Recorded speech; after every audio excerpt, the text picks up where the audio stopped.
শীতের ছোট নতুন আলুর সাথে ফ্রেশ পালং আর মেথি দিয়ে তৈরি আজকের আমাদের recipe Punjab famous street food পোটাটো সালে।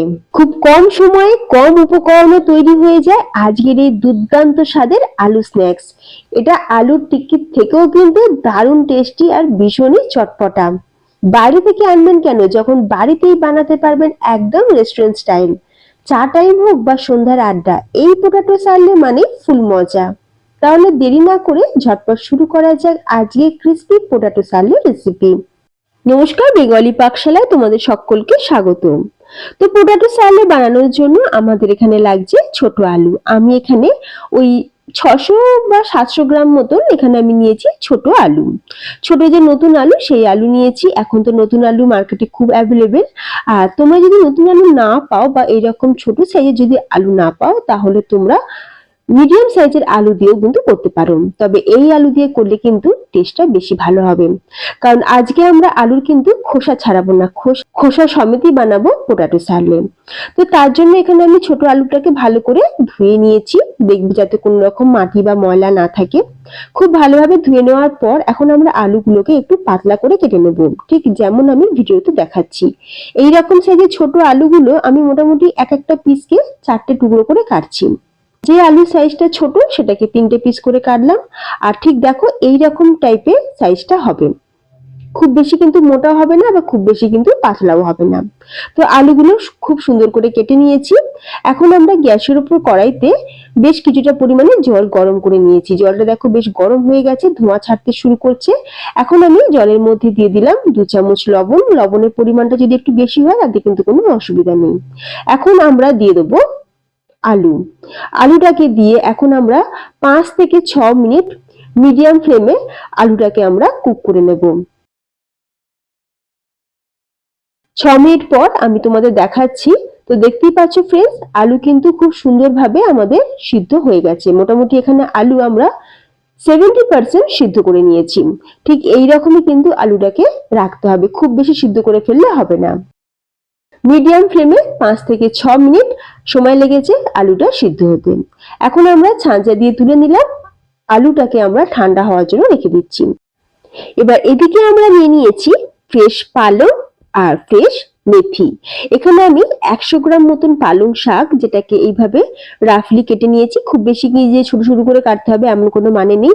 পালং শাকটাকে যেভাবে কেটেছি, মেথি শাকটাকেও এইভাবে, মেথি শাকটাকেও আমরা খুব সুন্দর করে কেটে নিয়েছি। বেসিক্যালি অনেকেই কিন্তু শুধু মেথি দিয়ে করে, মানে মেথি শাক দিয়ে করে। তাহলে কি হবে, মেথি শাকের মধ্যে একটা দেখবে একটু তেতো ভাব যেটা থাকে সেটা কিন্তু চলে যাবে যদি একটু পালং শাক অ্যাড করা হয়। তোমরা চাইলে কিন্তু যে কোনো একরকম শাক দিয়েও করতে পারো, কোনো অসুবিধা নেই। তবে একটু পালং শাক অ্যাড করলে যেমন খেতে বেশি ভালো হবে, তেমনি মেথি শাকের যে একটু তেতো ভাব থাকে সেটা কিন্তু একদমই চলে যাবে। এখন আমরা 2 রকম শাক একটা বোলের মধ্যে ট্রান্সফার করে নিলাম। আর দিয়ে দিচ্ছি এখানে 1 চামচ লবণ। এখন লবণটাকে শাকের সাথে খুব ভালো করে মিক্স করে নিয়ে এটাকে 10 মিনিটের জন্য রেখে দেবো। 10 মিনিট কেন, 5 মিনিটের মধ্যেই দেখবে শাকটা খুব সুন্দরভাবে সফট হয়ে যাবে আর একটু দেখবে জল জলে ব্যাপার এসে যাবে। এখন আমরা কিছু উপকরণ অ্যাড করব। এখানে আমি বেশ কিছুটা পরিমাণে কাঁচা লঙ্কা কুচি করে রেখেছিলাম, মানে মোটামুটি এখানে আমি 9-10টা কাঁচা লঙ্কা কুচি করে রেখেছিলাম। কাঁচা লঙ্কাটা দিয়ে দিলাম। হাফ ইঞ্চি আদা, যেটাকে আমি ঘষে রেখেছিলাম বা গ্রেট করে রেখেছিলাম। এখন আদা কাঁচা লঙ্কা দেওয়ার পর দিয়ে দিচ্ছি এখানে কিছু গোটা মশলা। দিয়ে দেবো এখানে বড় চামচে 2 চামচ গোটা ধনিয়া, 1 চামচ গোটা জিরে, 1 চামচ মৌরি। এবার আমি কিছু গুঁড়ো মশলা দিয়ে দিচ্ছি এখানে হাফ চামচ হলুদ, 1 চামচ ঝাল লাল লঙ্কার গুঁড়ো। এই রেসিপিটা একটু ঝাল ঝাল হবে, তবে খেতে বেশি ভালো হবে, সেই জন্য কাঁচা লঙ্কা বা লঙ্কার গুঁড়োর পরিমাণটা আমি একটু বেশি দিলাম। চাইলে তোমরা কিন্তু একটু কমও করতে পারো। হাফ চামচ পরিমাণে দিয়ে দিলাম কাশ্মীরি লাল লঙ্কার গুঁড়ো, এতে করে একদম স্ট্রিট স্টাইল কালারটা আসবে। এরপর আমি দিয়ে দিচ্ছি এখানে ধনের গুঁড়ো 1 চামচ পরিমাণে। আর দিয়ে দিচ্ছি এখানে ভাজা জিরের গুঁড়ো 1 চামচ পরিমাণে। আমি জিরেটাকে শুকনো কড়াইতে একটুখানি ড্রাই রোস্ট করে গুঁড়ো করে রেখেছিলাম। আর চটপটা টেস্ট আনার জন্য দিয়ে দেবো এখানে হাফ চামচ চাট মশলা। সাধারণত পাঞ্জাবে আনার দানা ব্যবহার করা হয়, যেহেতু আমাদের এখানে আনার দানা খুব বেশি অ্যাভেলেবেল নয়, সেই জন্য আমি আজকে চাট মশলা দিয়ে বানাচ্ছি।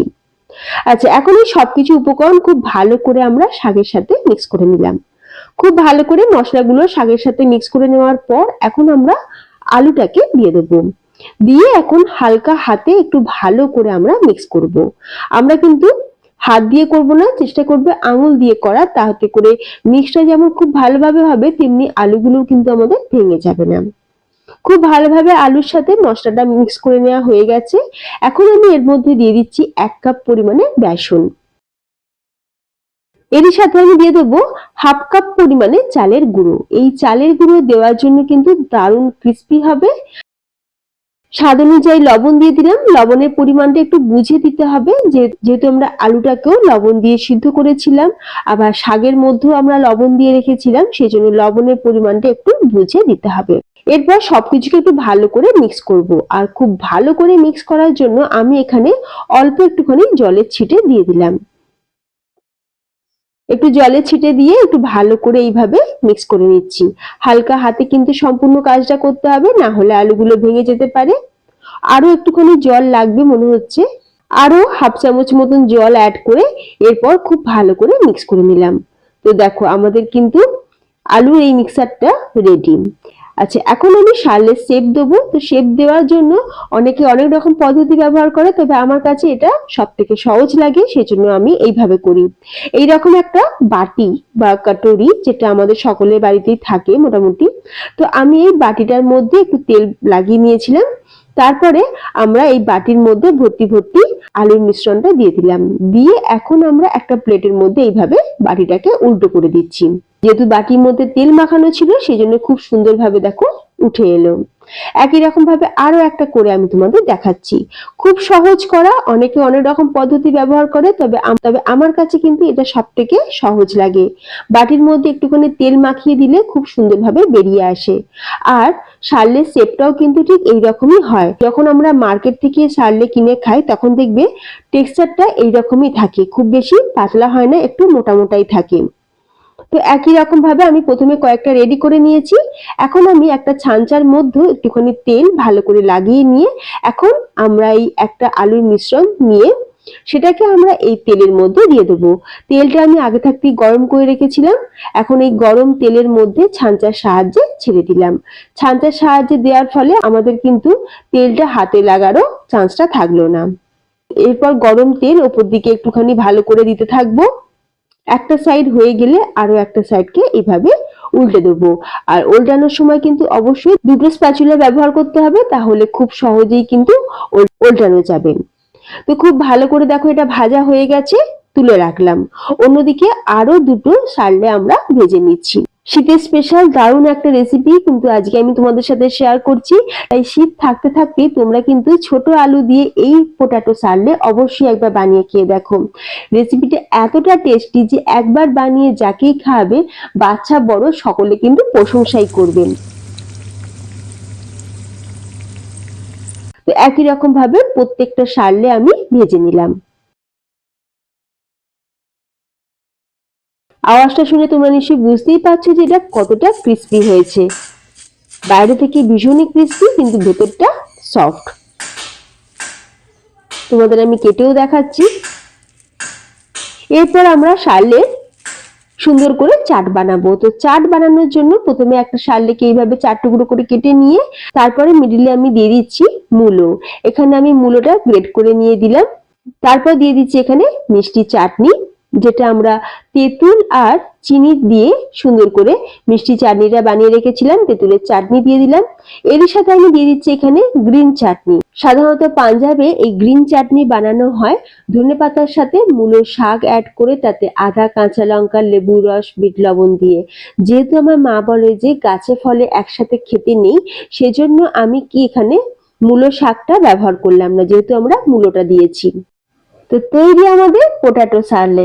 তো তোমাদের কেমন লাগলো ফ্রেন্ডস, অবশ্যই আমাকে কমেন্টে জানিও। রেসিপিটা ভালো লাগলে তোমরাও বাড়িতে বানিয়ে দেখো। আজকে রেসিপি ভালো লাগলে বন্ধুদের মধ্যে শেয়ার করতে ভুলো না। আর যে সকল বন্ধুরা এখনো আমার চ্যানেলটি সাবস্ক্রাইব করে উঠতে পারোনি, তোমাদের কাছে রিকোয়েস্ট রইল এইরকমই নিত্য নতুন রেসিপি পেতে প্লিজ আমার চ্যানেলটি সাবস্ক্রাইব করে পাশে থেকো। তাহলে ফ্রেন্ডস, ভিডিওটা যেখানেই শেষ করলাম। ধন্যবাদ।